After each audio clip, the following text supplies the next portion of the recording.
Ice వాళ్ళు జనవరి 2025లో ఒక కొత్త పాలసీ తీసుకొచ్చారంట. ప్రెసెంట్ దీని గురించే వాళ్ళు కోర్టులో ఆర్గ్యూ చేస్తున్నారంట.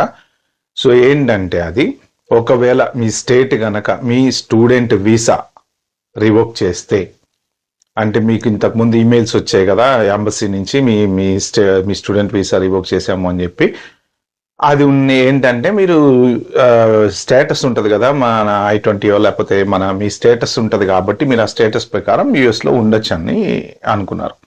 బట్ వీసా కోసం మళ్ళీ బ్యాక్ వెళ్ళి స్టాంప్ వేయించుకుని రావాలి ఒకవేళ వీసా కావాలి ట్రావెల్ చేయాలంటే.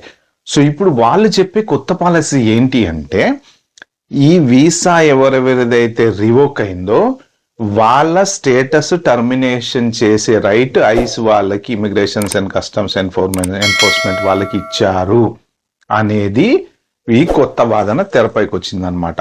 అంటే ఇప్పుడు వీళ్ళు ఎవరెవరైతే సెవీస్ టర్మినేట్ అయిన వాళ్ళ సెవీస్ మళ్ళీ రివోక్ అయినాయో వీళ్ళకి ఆబ్వియస్లీ వీసా ఆల్రెడీ వీళ్ళది రివోక్ అయిపోయి ఉంటుంది, అంటే వీసా స్టేటస్ లేదు వీళ్ళకి.